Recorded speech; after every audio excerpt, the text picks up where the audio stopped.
ஒப்படைக்கத் துவங்குங்கள் எனும் தலைப்பில் ஆற்று உரையாடல் மையத்தில் நிகழ்ந்த உரையாடல் நிகழ்வில் ஐயா சிவ கதிரவன் அவர்களின் உரை பகிர்வு.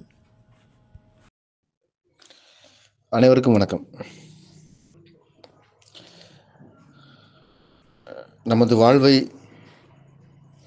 நிறைவாக வாழ்வதற்கு என்ன செய்வது என்று தொடர்ந்து ஒரு உரையாடலை நாம் செய்து கொண்டே இருக்கிறோம். வாழ்வை நிறைவாக வாழ்வதற்கு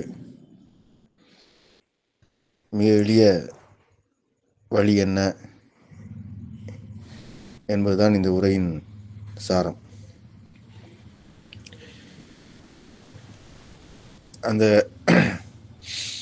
உரையின் சாரத்தில் உள்ள வாழ்வை நிறைவாக வாழ்வதற்கு என்கிற பொருளின் மெய்யான விளக்கம் நமக்கு பெரும்பாலானோருக்கு அறியப்படாதது. நம்மில் பெரும்பாலானோர் வாழ்வு என்பது என்ன என்பதை அறிந்திருக்கவில்லை. நிறைவு என்பது என்ன என்பதை அறிந்திருக்கவில்லை. வாழ்வையும் நிறைவையும் இணைப்பது பற்றி அறிந்திருக்கவில்லை. வாழ்வை நிறைவாக வாழ வேண்டும் என்று கேட்கிற போது அதற்குள் இருக்கிற மிக எளிய கருத்து அல்லது கேள்வி, தம்மை சுற்றி இருக்கிற புற சிக்கல்களிலிருந்து நான் விடுபட்டுக் கொள்வது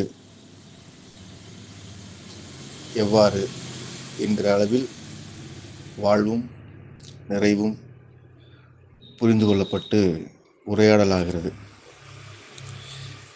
என்னை பொறுத்த அளவில் வாழ்வை நிறைவாக வாழ வேண்டும் என்று நீங்கள் என்னிடம் கேட்பீர்கள் என்றால் அதற்கு நான் எளிமையாக உங்களுக்கு சொல்வது ஒன்றுதான். ஒப்படைப்போடு நீங்கள் வாழ வேண்டும். இப்போது ஒப்படைப்போடு வாழ வேண்டும் என்றால் என்ன என்று கேட்பீர்கள். ஏன் இந்த கேள்வி வருகிறது? ஏனென்றால் வாழ்வென்று நிறைவென்று நீங்கள் கருதி கொண்டிருக்கிற ஒன்றிற்கு ஒப்படைப்பு என்கிற பதில் பொருந்தாது. எனவேதான் நான் துவங்குகிற போதே உங்களுக்கு தெளிவாக சொன்னது, வாழ்வென்றால் என்ன, நிறைவென்றால் என்ன என்பதை பற்றிய உங்களுக்கு பார்வையும் தெளிவும் இல்லை. வாழ்வென்றால் என்ன, நிறைவென்றால் என்ன என்று அறிந்து தேடுவீர்கள் என்றால் ஒப்படைப்பு என்றால் என்ன என்பது உங்களுக்கு விளங்கியிருக்கும் அல்லது எளிதில் விளங்கும். நீங்கள் கேட்பது, பெரும்பாலானோர் கேட்பது, தற்போது இருக்கிற சிக்கல்களில் இருந்து, தற்போது இருக்கிற தற்காலிக துயரங்களிலிருந்து நான் எவ்வாறு வெளியில் வருவது, எனக்கு சில உபாதைகள் இருக்கின்றன, உடல் ரீதியாக, உளவியல் ரீதியாக, சூழலில், உறவு மட்டத்தில் சில சிக்கல்கள் இருக்கின்றன. இந்த சிக்கல் மட்டும் தீர்ந்துவிட்டால் நான் எப்போதும் போல் என் வாழ்வை நிறைவாக வாழ்ந்து விடுவேன் என்று கருதுகிறீர்கள்.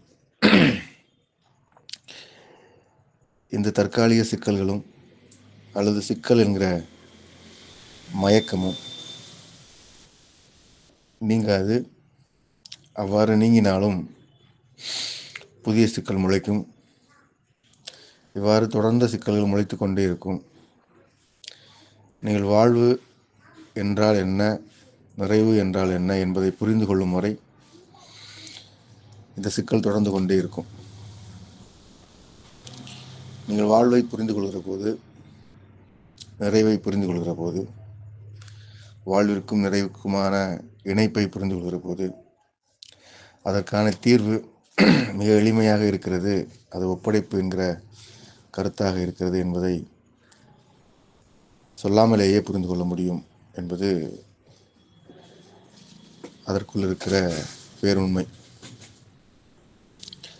ஆனால் வாழ்வென்பது என்ன என்று தெரியாமல் இருக்கிறோம், நிறைவென்பது என்ன என்பது தெரியாமல் இருக்கிறோம் என்றால் வாழ்வையும் நிறைவையும் எவ்வாறு கருதி கொண்டிருக்கிறோம் என்பது வினாவாகிறது.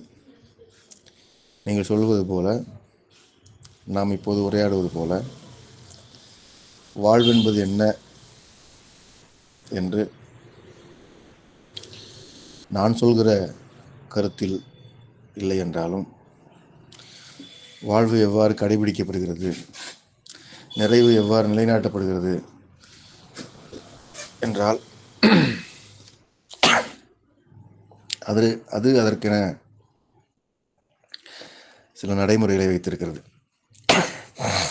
நீங்கள் வாழ்வை எவ்வாறு வாழ்கிறீர்கள்? ஊதியம் ஈட்டுவது, நல்ல ஊதியம் ஈட்டுவது என்று வைத்திருப்பீர்கள். நல்ல ஊதியம் ஈட்டுவது என்பது என்ன என்றால், நீங்கள் பார்த்த அளவில் உங்களுக்கு வெளியில், உங்களுக்கு அருகில், உங்கள் உறவுகளில்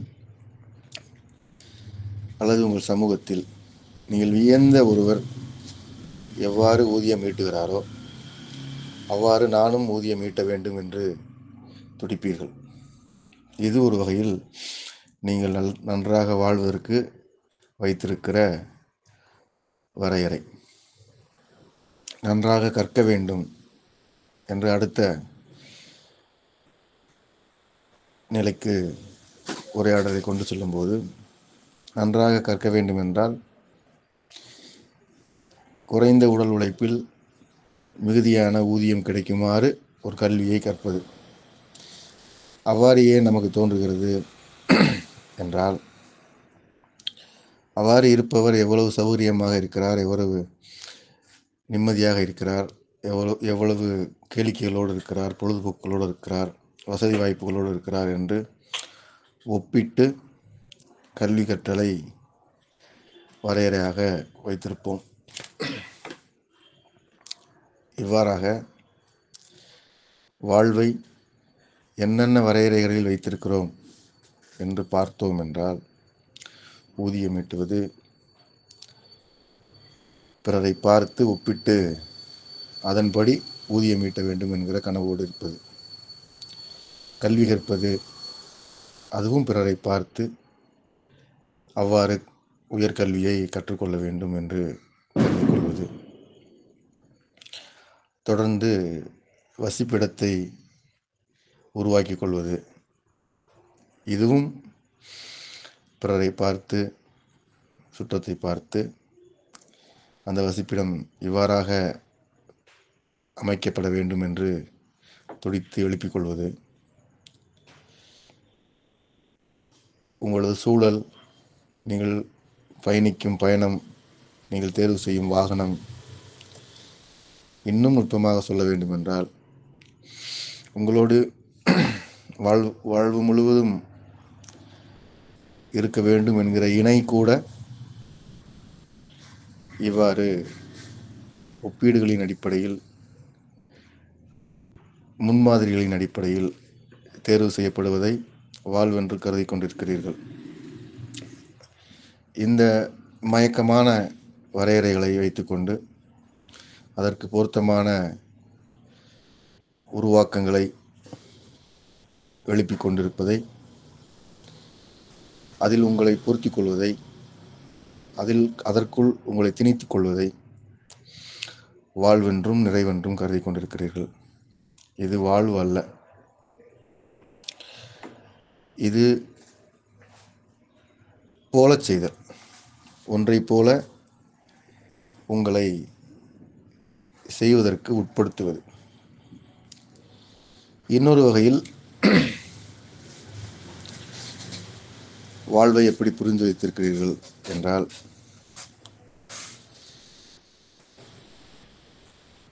நீங்கள் மதிக்கிற ஒருவர், நீங்கள் மதிக்கிற கோட்பாடு, நீங்கள் மதிக்கிற நியதிகள், இவற்றில் தேர்ந்தவராக ஒருவரை கருதி கொள்வீர்கள்.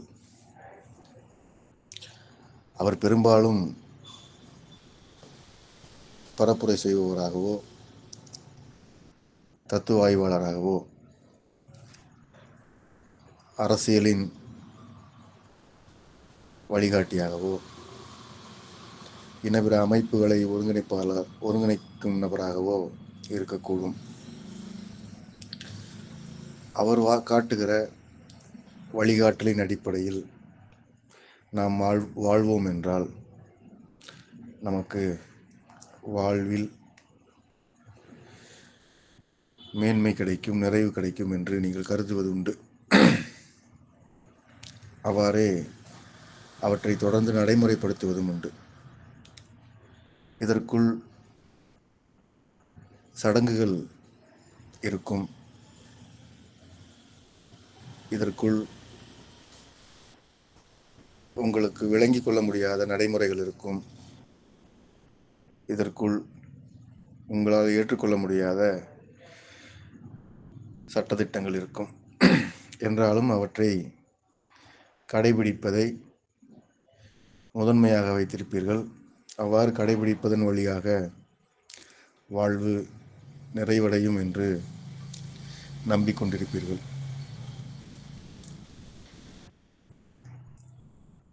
இதற்கு பெயர் பின்பற்றுதல். முதலில் சொன்ன போலச் செய்தலும் பின்பற்றுதலும்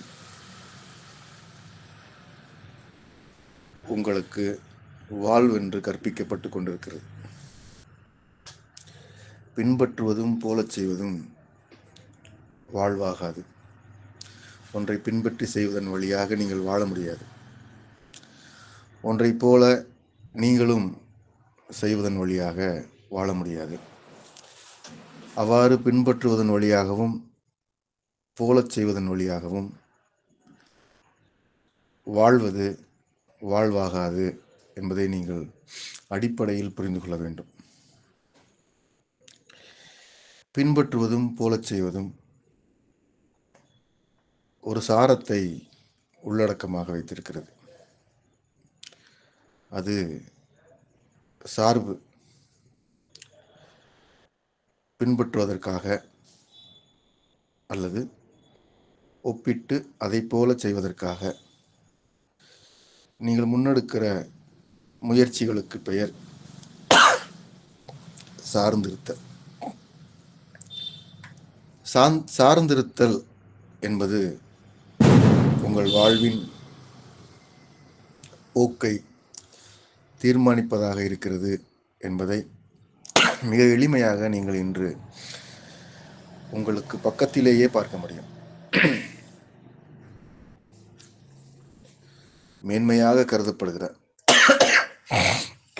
வாழ்க்கை முறை கூட சார்ந்திருத்தல் என்பதில் அமைக்கப்பட்டிருக்கிறது. உங்கள் வாழ்விடங்கள், உங்கள் பணியிடங்கள் போலச் செய்தல் மற்றும் பின்பற்றுதல் என்கிற இணைப்பில் சார்ந்திருத்தலாக இருக்கிறது. நீங்கள் சார்ந்தில்லாமல் ஒன்றை செய்வீர்கள் என்று ஒரு நிமிடம் கண்மூடி கற்பனை செய்வீர்கள் என்றால் நான் நிச்சயமாக சொல்லுவேன், உங்களால் எந்த ஒன்றையும் கற்பனையில் கூட செயலாக்கம் செய்ய முடியாது. நீங்கள் ஒருவரோடு தொடர்பு கொள்ள வேண்டும் என்றால் நீங்கள் ஒரு நிறுவனத்தை சார்ந்திருக்க வேண்டும். உங்களுக்கு உணவு வேண்டும் என்றால்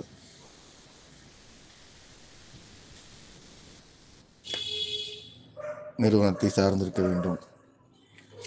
நீங்கள் கேளிக்கையை கொண்டாட வேண்டும் என்றால் ஒரு நிறுவனத்தை சார்ந்திருக்க வேண்டும்.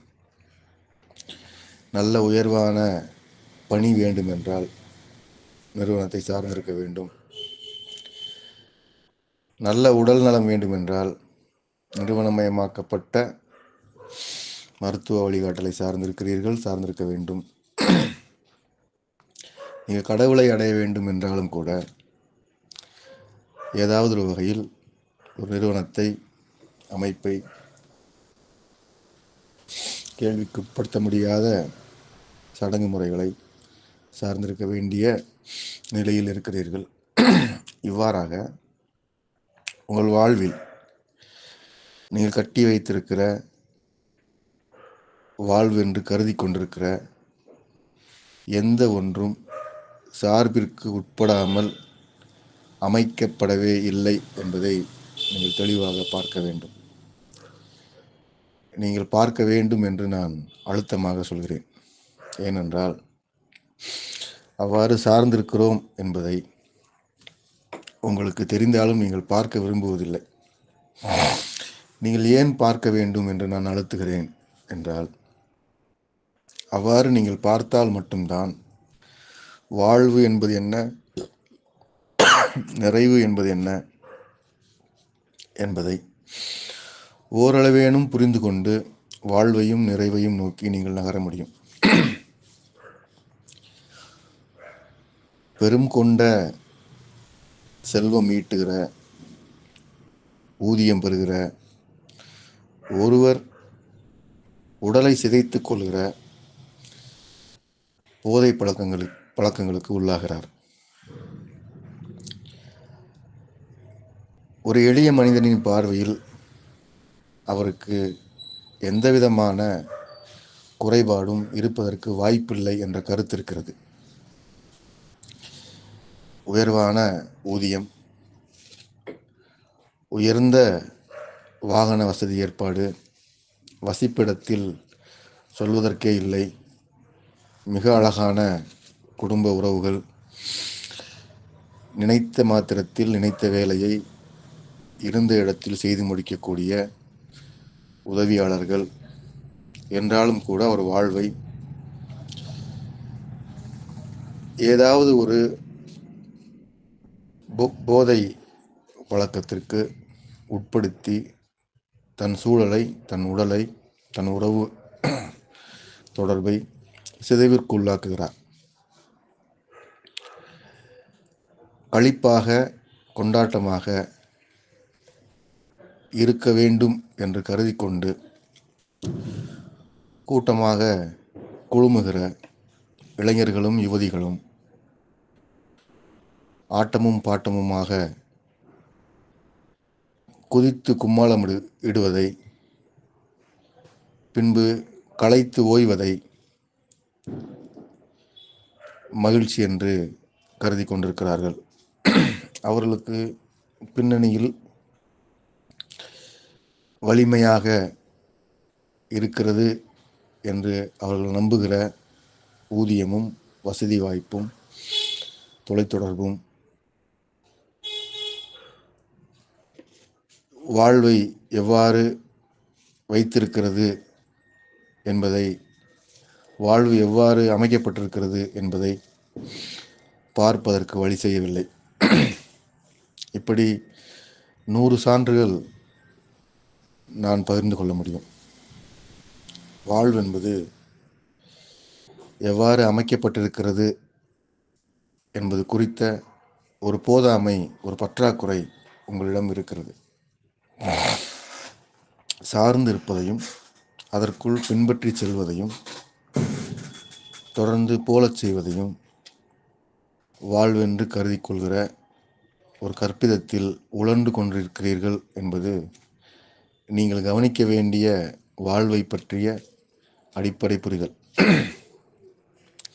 நான் சொன்னது போல நீங்கள் கண்ணை மூடி கற்பனை செய்வீர்கள் என்றால், ஒன்றை சாராமல் உங்களால் எதுவும் செய்ய இயலாத நெருக்கடியில் இருக்கிறீர்கள் என்பது உங்களுக்கு பதற்றத்தை தர வேண்டும். ஒரு பெரும் அச்சம் உங்களை சூழ வேண்டும். உண்மையிலேயே நடைமுறையில் ஒன்றை சாராமல் உங்களால் இயங்கவே முடியாது என்கிற நிலைக்கு இந்த மனித சமூகம் நெருங்கி வந்துவிட்டது. இன்னும் சில 10-20 ஆண்டுகளில் சார்பு நிலைதான் வாழ்வின் போக்கு என்று தலைமுறையினர் கருதக்கூடும்.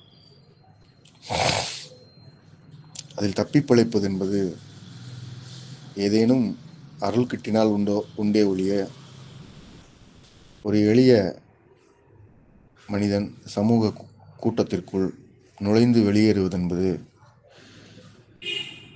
சார்பென்ற கருத்தில்லாமல் வெளியேறுவது என்பது சாத்தியமில்லை, வாய்ப்பில்லை என்கிற அளவிற்கு சூழல் இறுக்கமாகிக் கொண்டிருக்கிறது. அதற்கு சான்றுதான் நீங்கள் கண்மூடி கற்பனை செய்கிற போது நம்மால் எந்த ஒன்றையும் சார்ந்து நிற்காமல் எவ்வளவு நேரம் எவ்வளவு தூரம் பணிகளை இயக்கத்தை முன்னெடுக்க முடியும் என்பதை நீங்கள்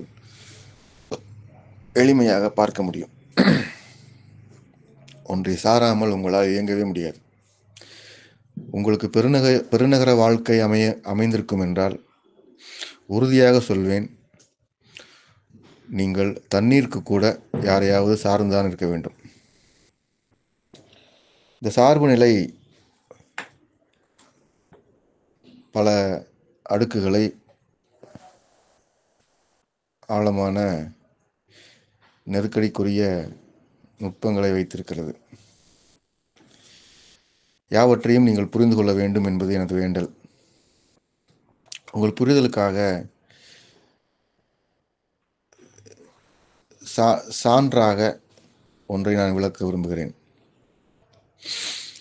சார்பு நிலை என்பது பல சாரங்களை வைத்திருந்தாலும், பல உட்கட்டமைப்புகளை வைத்திருந்தாலும்,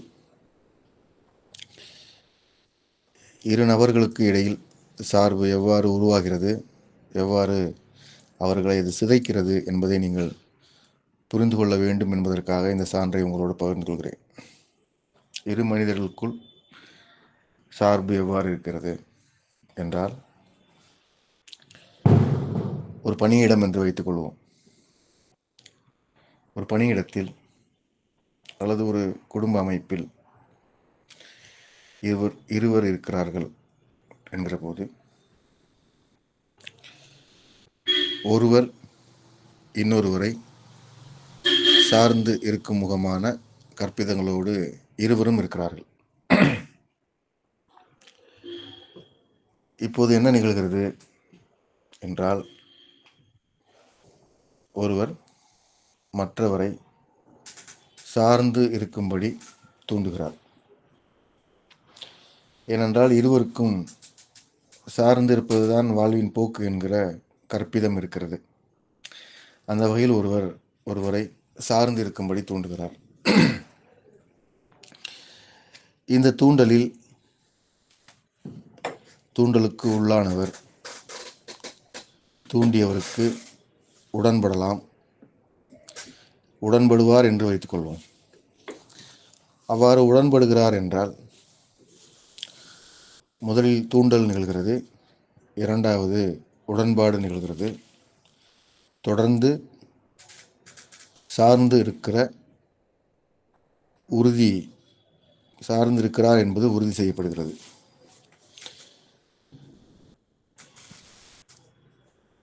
இப்போது இவர் சார்ந்து இருக்கவில்லை என்றால், உன்னை நான் சார்ந்திருக்க முடியாது என்று சொல்கிற போது முதலாமானவருக்கு போராட்டம் வந்துவிடும். அவரது மன அமைதியில் ஒரு பெரும் பதற்றம் ஏற்படும். சார்ந்து இல்லாமல் நான் எவ்வாறு வாழ்வது என்று பெரும் வெடிப்பும் கொந்தளிப்பும் அவரை சூழ்ந்து கொள்ளும். மெதுவாக தொடங்கி மிக கூர்மையாக, நான் உன்னை சார்ந்திருக்கிறேன் என்று உனக்கு தெரியாதா என்பது வரை அவர் அரற்றத் தொடங்குவது நீங்கள் காண முடியும். தூண்டியவர் தூண்டலுக்கு உள்ளாகாத ஒருவரிடம், நான் உன்னை சார்ந்திருக்கிறேன் என்று உனக்கு தெரியாதா என்று கேட்கும் அளவிற்கு அந்த மனப்பதற்றம் அவர்களுக்கு இடையில் தொற்றிக்கொள்ளும்.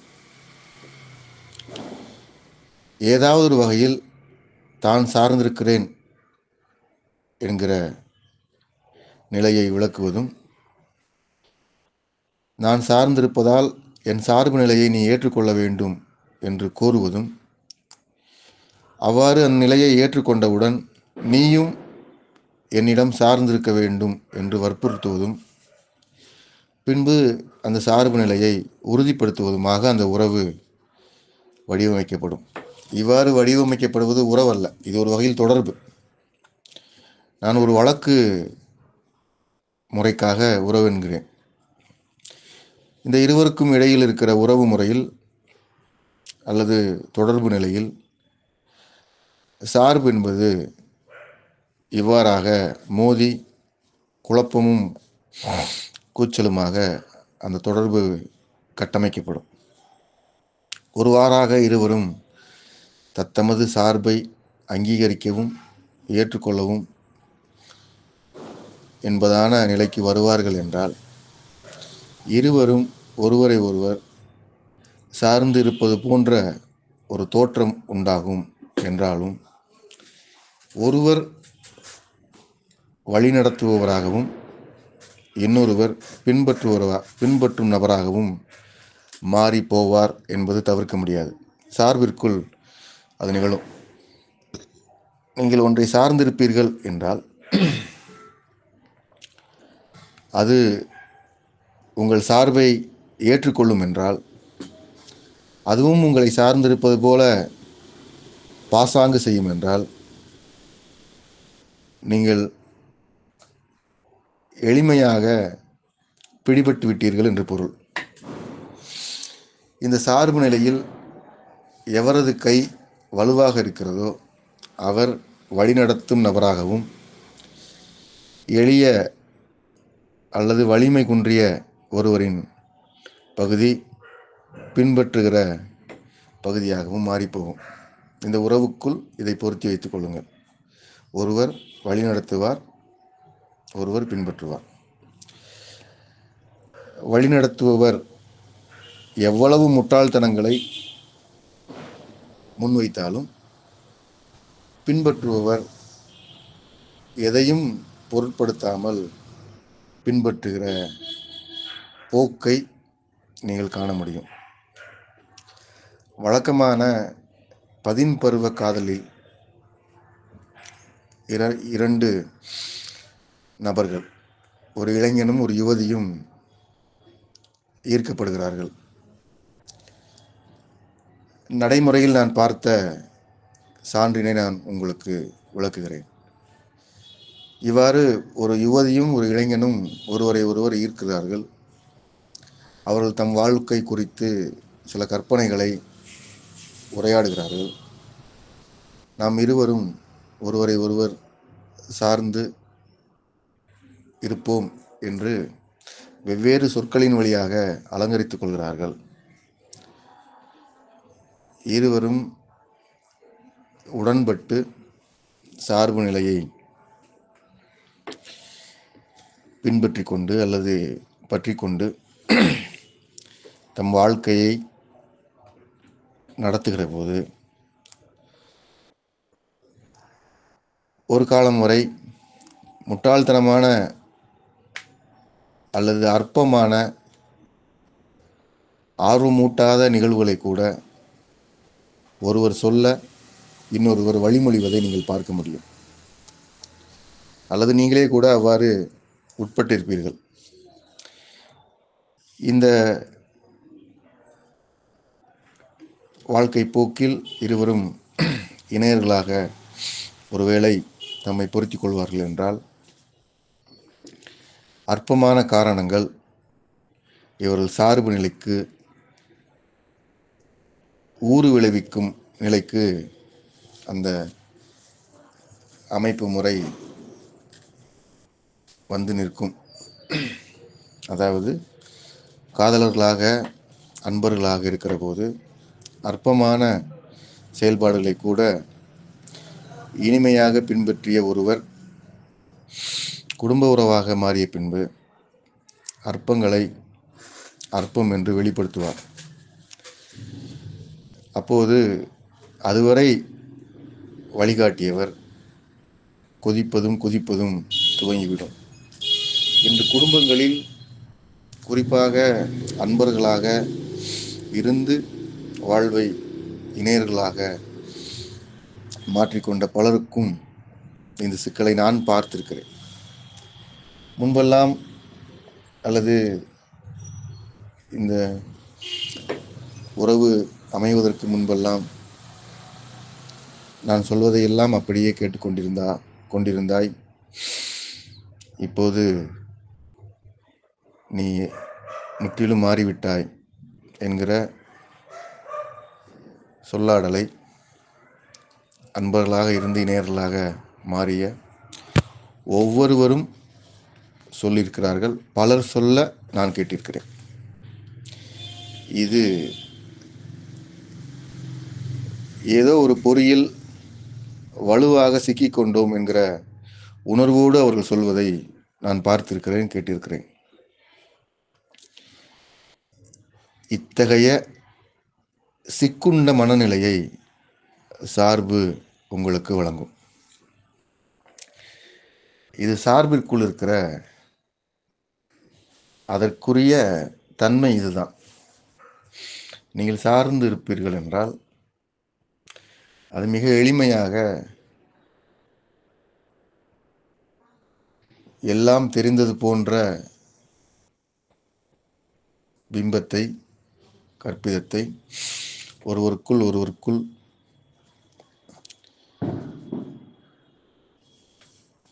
புகுத்திவிடும். இருவரும் யாவும் அறிந்தவர் என்கிற மயக்கத்தில் இருப்பார்கள், சார்ந்திருப்பார்கள். அற்பமான காரணங்களை முன்மொழிவதும் அவற்றை அப்படியே வழிமொழிவதுமான போக்கு இருக்கும். இது எல்லாவற்றிலும் இருக்கும். பணியிடங்களில் இருக்கும், குடும்ப அமைப்பில் இருக்கும், கல்வியில் இருக்கும், மருத்துவத்தில் இருக்கும். நீங்கள் எதை சார்ந்திருக்க விரும்புகிறீர்களோ, எதன் மீது சார்பை நிலைநாட்டி வைத்திருக்கிறீர்களோ, கட்டமைத்து வைத்திருக்கிறீர்களோ, அவற்றிற்குள் அநேகமாக நீங்கள் பின்பற்றுகிற நபராக இருப்பீர்கள். சார்ந்திருக்கிற அமைப்போ நபரோ உங்களை வழிநடத்தி கொண்டிருப்பார். இதுதான் சார்புக்குள் நீங்கள் சிக்கிக் கொண்டிருக்கிற நிலை. இந்த நிலையில் உங்கள் சார்பு எவ்வாறு இருக்கிறது, நீங்கள் எந்த அளவில் எவ்வளவு அடர்த்தியில் சார்ந்திருக்கிறீர்கள் என்பதை கண்மூடி கற்பனை செய்வீர்கள் என்றால், ஒருவேளை உங்களுக்கு அது அயற்சி ஊட்டுவதாக, பதட்டம் தருவதாக இருக்கும் என்பதை நான் உறுதியாக சொல்வேன். ஒரு மனிதன் சார்ந்திருக்கும் தன்மையோடு இருக்கிற மேன்மை கொண்டவன் அல்ல. மனிதனின் மேன்மை இந்த பேரண்டத்தினுடைய அருளை பெறுவதற்கும் முழுவதுமாக பேரண்டத்தினுடைய அருள் நோக்கி நகருவதற்கும் உரிய அடர்த்தியை உள்ளடக்கமாக கொண்டிருக்கிறது. எனவே அதை நான் மேன்மை என்று உங்களுக்கு விளக்குகிறேன். அத்தகைய மேன்மை கொண்ட ஒரு மனிதன் ஒரு கருத்தை சார்ந்திருக்கவோ, ஒன்றை போல செய்யவோ, ஒன்றை பின்பற்றி தம்மை சிதைத்து கொள்ளவோ எந்த வகையிலும் அவசியமற்றவராக இருக்கிறார். அப்படித்தான் இருக்க வேண்டும். ஆனால் இங்கு என்ன நிகழ்ந்து கொண்டிருக்கிறது, நம்மை சுற்றி என்ன நிகழ்ந்து கொண்டிருக்கிறது, நமக்குள் என்ன நிகழ்ந்து கொண்டிருக்கிறது, இன்னும் நான் கூர்மையாக கேட்க வேண்டும் என்றால் உங்களுக்குள் என்ன நிகழ்ந்து கொண்டிருக்கிறது என்றால், நீங்கள் சார்ந்திருக்கிறீர்கள், போலச் செய்கிறீர்கள், பின்பற்றுகிறீர்கள். இவற்றின் வழியாக உங்கள் மேன்மையை குறைத்து கொள்கிறீர்கள், உங்கள் உடல்நிலையை சிதைத்து கொள்கிறீர்கள், உங்கள் மனநிலையை குழப்பத்திற்கு உள்ளாக்குகிறீர்கள்.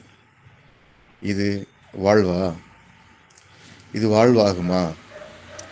இந்த வாழ்வை இனிமையாக வாழ வேண்டும் என்று நீங்கள் கூறுவது நகைப்பிற்குரியதல்லவா? இந்த வாழ்வு இனிமையாக்கும் உள்ளடக்கங்களை வைத்திருக்கிறதா? இந்த வாழ்வை நிறைவாக்குகிற வாய்ப்புகள் இருக்கும் என்று நீங்கள் கருதுகிறீர்களா? எதுவும் இல்லை. நீங்கள் பின்பற்றி வாழ்கிற போதோ, நீங்கள் போலச் செய்து வாழ்கிற போதோ, நீங்கள் வாழ்வது வாழ்வே அல்ல. அது ஒரு இயந்திரம் செய்துவிடும். தற்காலத்தில் அந்த விந்தையை நீங்கள் பார்த்து கொண்டிருக்கிறீர்கள். மனிதர்கள் செய்கிற செயல்களை இயந்திரங்களும் கணிப்பொறிகளும் மிக நேர்த்தியாக செய்கின்றன என்று வலைதளங்களில் கட்டுரைகள் வெளியாகின்றன. இதற்கு என்ன பொருள்? மனிதனைப் போலச் செய்வதற்கு இயந்திரங்கள் வந்துவிட்டன என்று பொருள். மனிதனைப் போல என்றால் மனிதன் படைக்கின்ற மனிதன் பங்காற்றுகின்ற ஒன்றை போல ஒரு இயந்திரம் இயங்க முடியுமா? ஒரு மனிதனின் உடலில் ஒரு துளி தண்ணீர் இரத்தமாகிறது, பாலாகிறது, விந்தாகிறது, எச்சிலாகிறது. இந்த இயக்கத்தை ஒரு கணிப்பொறி செய்ய முடியுமா? ஆனால் மனிதன் செய்வதை விட நேர்த்தியாக செய்வதற்கு கணிப்பொறிகள் வந்துவிட்டன என்று கட்டுரைகளை விளம்பரமாக தருகிறார்கள். உங்கள் முன் தருகிறார்கள். நீங்கள் அன்றாடம் புரள்கிற வலைதளங்களில் இத்தகைய காட்சிப்படங்களும் விளம்பரங்களும் வருகின்றன. இது என்ன சொல்கிறது? மனிதன் நீண்ட காலமாக போலச் செய்வதையும் பின்பற்றுவதையும் கற்றுக்கொண்டு அவ்வாறே வாழ்ந்து பழகிவிட்டார்கள். இன்று அவர்களுக்கு பதிலாக போலச் செய்வதற்கு ஒரு இயந்திரம் வந்துவிட்டது. போலச் செய்வதற்கு இயந்திரம் வந்துவிட்டதை இப்போது இருக்கிற மனித சமூகம் எவ்வாறு பார்க்க வேண்டும் என்றால், வீரியம் கொண்டு கோபமாக பார்க்க வேண்டும். ஒரு மனிதனைப் போல ஒரு இயந்திரம் எவ்வாறு செயல்பட முடியும் என்று வினா உங்களுக்கு எழும்ப வேண்டும். அவ்வாறான சிந்தனை நமக்கு பரவ வேண்டும். ஆனால் என்ன நிகழ்கிறது? மனிதனை விட ஒரு இயந்திரம் சிறப்பாக சிந்திக்கிறது என்று இயந்திரத்திற்கு நீங்கள் சடங்கு செய்வது மட்டும் நடக்கவில்லை, மற்ற எல்லாமும் செய்கிறீர்கள். அந்த இயந்திரத்தை பற்றி, அந்த தொழில்நுட்பத்தை பற்றி வியந்து பேசுவதும் முகந்து பேசுவதும் நிகழ்ந்து கொண்டே இருக்கிறது. இவையெல்லாம் உங்கள் சார்பு நிலையின் அங்கங்களாக பூத்து குலுங்குகின்றன. இவற்றை நீங்கள் வாழ்வென்று கருதி கொண்டிருப்பது எத்தகைய குறைபட்ட நிலை! இதில் ஒன்றும் நிறைவான பகுதியாக பார்ப்பதற்கில்லை. ஒட்டுமொத்த அல்லது பெரும்பாலான சமூகம் இந்த சிக்கலை சுமந்து கொண்டிருக்கிறது. இந்த சிக்கலுக்குள் அழுந்தி கொண்டிருக்கிறது. இந்த சிக்கலில் பலியாகி கொண்டிருக்கிறது. இந்த நிலையில் இருக்கிற ஒரு மனிதனுக்கு, ஒரு கூட்டத்திற்கு வாழ்வு நிறைவாக அமைய வேண்டும் என்கிற விருப்பம் எழுவது, எவ்வளவு ஊதியம் பெற்றாலும், என் வாழ்விடம் எவ்வாறு அமைந்தாலும், என் வலைதளத்தில் நான் வேண்டியதெல்லாம் பெற்றாலும் வாழ்வு நிறைவாக இல்லை, வாழ்வு நிறைவாக அமைய வேண்டும் என்கிற சிந்தனை மீண்டும் மீண்டும் மேலோங்குகிறது என்பது உங்களுக்கு வாழ்வு தருகிற அருள். இந்த சிந்தனையை வாழ்வு உங்களுக்கு வழங்குகிறது.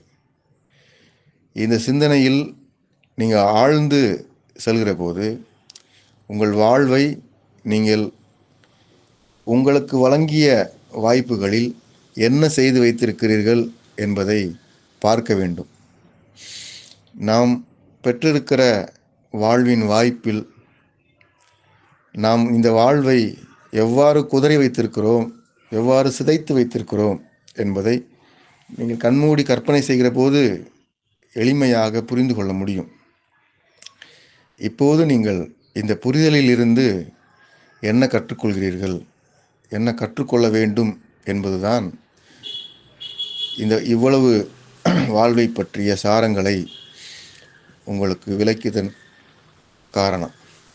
எனவே உங்கள் வாழ்வு எவ்வாறு இருக்கிறது என்பது பற்றிய புரிதலில் இருந்துதான் வாழ்வு எவ்வாறு இருக்க வேண்டும் என்று நீங்கள் காண முடியும். இந்த வாழ்வின் போக்கு எவ்வாறு அமைய வேண்டும் என்று விரும்ப முடியும். போலச் செய்வதும் பின்பற்றுவதும் இரண்டு உள்ளடக்கங்களை கொண்டு சார்ந்திருப்பதும்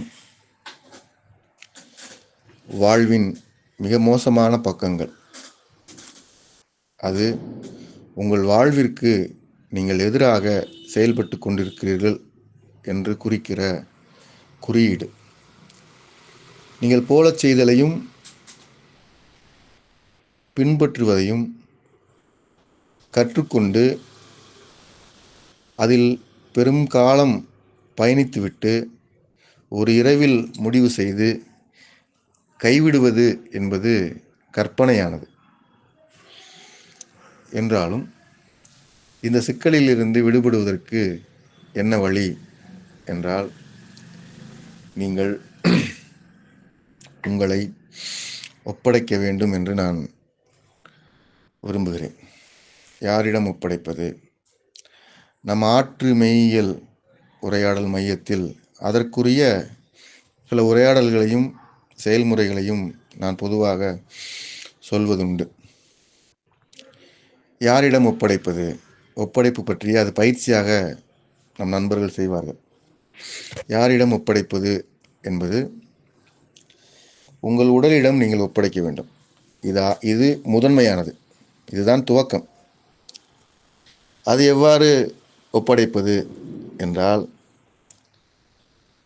நான் சான்றாக ஒன்றை உங்களுக்கு கூறுகிறேன். ஒரு நாளைக்கு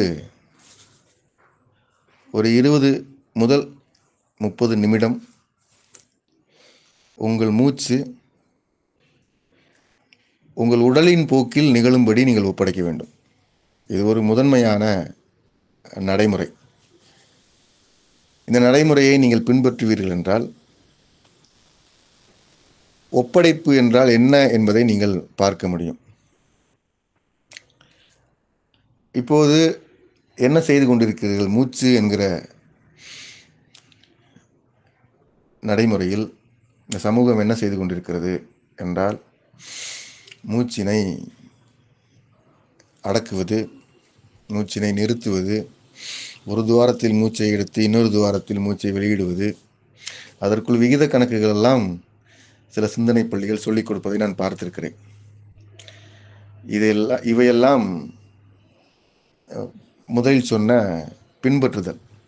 உங்கள் உடலிற்கு ஆழமான அறிவு உண்டு. உங்கள் உடலை வழங்கியது உங்கள் சிந்தனை பள்ளிகள் அல்ல. உங்களுக்கு இந்த உடல் கிடைத்திருப்பது எந்த சிந்தனை பள்ளியின் வழியாகவும் அல்ல, எவ்வளவு உயர்ந்த மறை கோட்பாட்டின் வழியாகவும் அல்ல, எவ்வளவு சிறந்த தத்துவங்களின் வழியாகவும் அல்ல. உங்கள் உடல் உங்களுக்கு கிடைத்திருப்பது என்பது உங்களுக்கு வாழ்வு வழங்கிய அருள். இந்த பேரண்டமும் மெய்நிலையும் உங்களுக்கு தந்திருக்கிற அருள். இதற்குள் உங்கள் அறிவில் இருக்கிற, உங்கள் சேகரிக்கப்பட்ட குப்பைகளில் இருக்கிற குறிப்புகளை வைத்துக்கொண்டு, அல்லது நீங்கள் நம்புகிற பின்பற்றுகிற சிந்தனை பள்ளிகளின் வழிகாட்டுதலை வைத்துக்கொண்டு உங்கள் மூச்சுக்காற்றை சுருக்குவதும் நிறுத்துவதும் நிமிர்த்துவதுமாக செய்வதென்பது எந்த வரையறையில் விளக்குவது? அது முறையானதல்ல. அது முறையானதே அல்ல. உங்கள் உடலிடம் உங்கள் மூச்சு போக்கினை ஒரு நாளைக்கு 20 முதல் 30 நிமிடம் ஒப்படைத்து பாருங்கள். உங்கள் தலையீடு இல்லாமல், உங்களது சிந்தனையின் தலையீடு இல்லாமல் உங்கள் சிந்தனை பள்ளிகளின் வழிகாட்டல் இல்லாமல் எந்த குறிப்புகளையும் நீங்கள் பின்பற்றாமல் 20 to 30 நிமிடம் உங்கள் உடல் அதன் போக்கில் தன் மூச்சினை எடுத்துக்கொள்ளட்டும் என்று நீங்கள் அனுமதித்தால் போதும். இதுதான் ஒப்படைப்பின் துவக்கம். இவ்வாறு ஒப்படைக்கிற போது என்ன நிகழ்கிறது என்றால், உங்கள் உடல் வேண்டியபடி பொருத்தமான முறையில் மூச்சினை எடுப்பதும் விடுப்பதும் நிகழும். உங்கள் உடலுக்கு தற்போது எவ்வளவு மூச்சு காற்று தேவைப்படுகிறது என்பது உடலே தீர்மானிக்கும். உங்கள் உடலின் உள்ள அவயங்களில் என்ன நிகழ வேண்டும் என்று உடல் தீர்மானித்திருக்கிறதோ அந்த வகையில் உங்களுக்கு மூச்சு காற்று அதன் இயக்கம் பொருத்தமாக எடுப்பதும் விடுப்பதும் நிகழும். இது மிக எளிய வழி. உங்கள் உடலின் மிக நுட்பமான வேலை. நடைமுறை மொழியில் சொல்ல வேண்டுமென்றால், உங்கள் உடலில் இருக்கிற உள்ளவயங்களில் இருக்கிற இயங்கு முறைகளில் இருக்கிற சூத்திரங்களையும் நுட்பங்களையும் புரிந்து கொண்டு உங்களுக்கு வேண்டிய மூச்சுக்காற்றினை உடல் எடுப்பதும் விடுப்பதும் உங்கள் ஒப்படைப்பில் நிகழும்.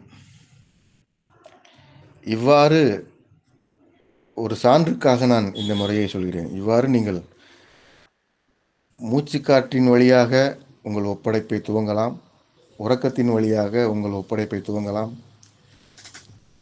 உண்பதின் வழியாக, உமிழ்வதின் வழியாக, எல்லா வகையிலும் உடலின் தொடர்பு வரையறை யாவற்றையும் புரிந்து கொண்டு அந்த வரையறைகளின் வழியாக நீங்கள் உங்கள் ஒப்படைப்பை துவங்கலாம். ஆனால் என்ன நடக்கிறது என்றால், இந்த பின்பற்றுதல் வழியாக, இந்த போலச் செய்தலின் வழியாக நிகழ்ந்திருக்கிற சீரழிவு என்னவென்றால், உங்கள் உடலிடம் ஏதாவது சொல்லி உங்கள் உறக்க நேரத்தில் நீங்கள் அமைதியாவீர்கள் என்றால், எப்போது எழ வேண்டும் என்று உங்கள் தலைமாட்டில் ஒரு மணியை வைத்திருப்பீர்கள். அந்த மணி உங்கள் ஒப்படைப்பை சிதைக்கும்படியாக உங்களை எழுப்பிவிடும். துயரமான இரவை உருவாக்குவதும், தலைமாட்டில் மணி வைத்து துயரமான பகலை உருவாக்குவதும் உறக்கத்தில் நீங்கள் செய்து கொண்டே இருக்கிறீர்கள். இதெல்லாம் ஒப்படைப்பு சிதைவு. ஒப்படைப்பு என்கிற கருத்தையே நீங்கள் சிதைக்கிறீர்கள் உடல் அளவில். எனவே ஒப்படைப்பு என்பதை நீங்கள் உங்கள் மூச்சில் துவங்கலாம். இது ஒரு பரிந்துரை. நீங்கள் பின்பற்ற வேண்டும் என்கிற கட்டாயமில்லை. நீங்கள் எப்படி வேண்டுமென்றாலும் இந்த வாழ்விற்குரிய வழியாக உங்களுக்கு பொருத்தமான ஒன்றை நீங்கள் தேர்வு செய்து கொள்ள வேண்டும் என்பதே எனது வேண்டல். ஒரு எளிமையான பரிந்துரை என்பது, எதுவும் செய்யாமல் உங்கள் உடல் அதன் இசைவில் இயங்கட்டும் என்று நீங்கள் ஒரு அரை மணி நேரம் ஒதுக்கலாம் என்பது ஒரு பரிந்துரை. அவற்றில் ஒன்று, உங்கள் மூச்சினை அதன் போக்கில் எடுப்பதும் விடுப்பதும் உங்கள் உடல் செய்ய வேண்டும் என்பதுதான். இந்த செயல்பாட்டினை ஒரு மூச்சு பயிற்சி போல நிமிர்ந்து அமர்ந்து கொண்டு ஏதாவது ஒரு அமர்வு முறையை மனதில் வைத்துக்கொண்டு 2 கைகளையும் கால்களையும் பின்னிக்கொண்டு இந்த கதையெல்லாம் செய்யக்கூடாது. இவையெல்லாம் பொருத்தமற்றவை. மிக இசைவாக, மிக இலகுவாக உங்கள் வாழ்வினுடைய மகத்துவம் உணர்ந்து உங்கள் உடலின் மூச்சு மண்டலத்திடம், மூச்சு முறையினிடம், உங்கள் மூச்சு எடுக்கும் விடுக்கும் போக்கிற்கு இசைவாக, உங்களது மனத்தலையீடு இல்லாமல், சிந்தனையின் சேகரிப்புகளின் தலையீடு ஏதும் இல்லாமல், உடல் அதன் போக்கில் மூச்செடுப்பதற்கு மூச்சு விடுவதற்கு அனுமதிக்க வேண்டும் என்பதுதான் நீங்கள் ஒப்படைப்பை துவங்குகிற இடம்.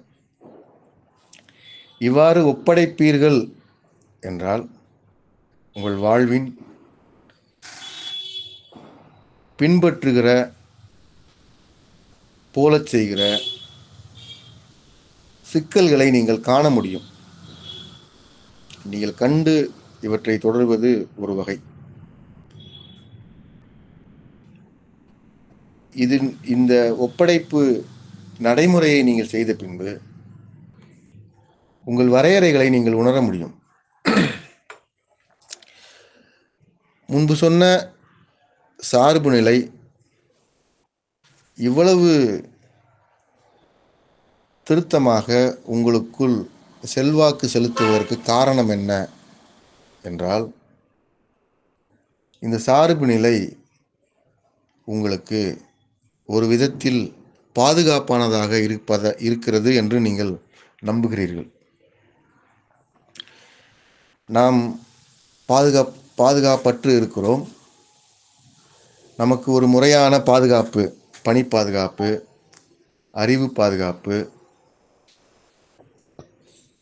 பொருள் பாதுகாப்பு, இவற்றிற்கெல்லாம் நாம் சொந்தமாக ஏதாவது செய்து மாட்டிக்கொள்ளாமல் யாராவது சொல்வதை அப்படியே செய்து கொண்டு செல்வோம் என்றால் நமக்கு பாதுகாப்பு உறுதிப்படுத்தப்படுகிறது. எனவே இவற்றை எவ்வாறு பின்பற்றி கொண்டு செல்வோம் என்கிற காரணத்தினால் இந்த பின்பற்றுகிற, போலச் செய்கிற நடைமுறைகள் ஆழமாக வேரூன்றி வளர்ந்திருக்கிறது என்பது என் தனிப்பட்ட பார்வை. அதுவே இவ்வாறு உங்களை ஆட்டி வைக்கிறது. நீங்கள் ஒப்படைப்பீர்கள் என்றால் உங்களுக்கு பாதுகாப்பு என்பதை விடவும் இன்னும் ஆழமான, உணர்வுபூர்வமான அரவணைப்பை உணர்வீர்கள். பாதுகாப்பு என்பது வேறு, அரவணைப்பு என்பது வேறு. பாதுகாப்பு என்பது நீங்கள் சார்ந்திருக்கிற, நீங்கள் பின்பற்றுகிற, நீங்கள் போலச் செய்கிற நடைமுறைகள் உங்களுக்கு வழங்குகிற ஒரு மாயை. ஆனால் அரவணைப்பு என்பது இந்த பேரண்டமும் வாழ்வும் உங்களுக்கு வழங்குகிற அருள். பாதுகாப்பும் அரவணைப்பும் பொருளளவில் ஒற்றை சொல் போல நீங்கள் விளங்கி வைத்திருப்பீர்கள். அவ்வாறான விளக்கங்களையே நீங்கள் பார்த்திருப்பீர்கள். இரண்டிற்கும் மிக ஆழமான வேறுபாடு உண்டு. பாதுகாப்பு உங்கள் அமைப்பு உங்களுக்கு வழங்குவது, அரவணைப்பு தாய்மை மிகுந்தது இந்த பேரண்டம் உங்களுக்கு வழங்குவது. எனவே நீங்கள் ஒப்படைப்பை துவங்குகிற போது நீங்கள் அரவணைப்பிற்கு உள்ளாவீர்கள். நீங்கள் ஒப்படைப்பில் எந்த வாசலில் நுழைந்தாலும், அது மூச்சாக இருக்கலாம், செரிமானமாக இருக்கலாம், உறக்கமாக இருக்கலாம், இவ்வாறு எந்த உடல் வரையறை வைத்திருக்கிற வாசலில் நீங்கள் ஒப்படைப்பின் பெயரால் நுழைகிற போது உங்கள் உடல் முதலில் அரவணைக்கப்படுகிறது. அதன் வழியாக நீங்கள் அரவணைப்பிற்கு உள்ளாகிறீர்கள். இது பாதுகாப்பானது என்பதை விடவும் ஆழமானது. இந்த அரவணைப்பு உங்களுக்கு போதுமானது. நான் பார்த்த அளவில் மெய்யறிவாளர்கள், மெய்நிலை அறிஞர்கள் அரவணைப்பு என்பது ஒப்பீட்டிற்காக தாய்மை குணம் என்றாலும் அரவணைப்பு என்பது இறைகுணம் என்று விளக்குகிறார்கள்.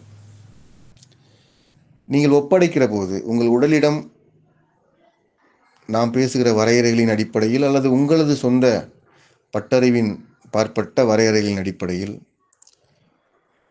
ஒப்படைப்பை துவங்குவீர்கள் என்றால் அந்த ஒப்படைப்பு உங்களுக்கு அரவணைப்பை வழங்கும். இந்த அரவணைப்பு உங்களுக்கு வாழ்வென்றால் என்ன என்பதை நோக்கி அழைத்து செல்கிற, கைபிடித்து செல்கிற வாசலாகவும் வரையறையாகவும் அமைந்திருக்கிறது, அமையும். எனவே வாழ்வை நிறைவாக வாழ வேண்டும் என்று சிந்திப்பீர்கள் என்றால், வாழ்வை நிறைவாக வாழ வேண்டும் என்று விரும்புவீர்கள் என்றால், நீங்கள் ஆழமாக பொறுமையாக புரிந்து கொள்ள வேண்டிய கருத்து, உங்கள் சார்பு நிலையை நீங்கள் விலக்கிக் கொள்ள வேண்டும் என்பதும், உங்கள் ஒப்படைப்பிற்குரிய முனைப்பை நீங்கள் வளர்த்து கொள்ள வேண்டும் என்பதும் தான். முனைப்பு என்பது முனைவது, திட்டமில்லாமல் செய்வது என்கிற பொருளில் நான் விளக்குகிறேன். வாழ்வு நிறைவாக வாழ வேண்டும் என்பதற்கு நீங்கள் உங்களை விருப்பத்தோடு ஈடுபடுத்திக் கொள்ள வேண்டும், ஒப்படைத்துக் கொள்ள வேண்டும் என்பது அடிப்படையான நடைமுறை. இந்த நடைமுறையை நீங்கள் செயல்படுத்துவீர்கள் என்றால், இந்த நடைமுறையில் நீங்கள் நிலைப்பீர்கள் என்றால், வாழ்வு உங்களுக்கு பெரும் அரவணைப்பை கொடுத்து கொண்டே இருக்கும்.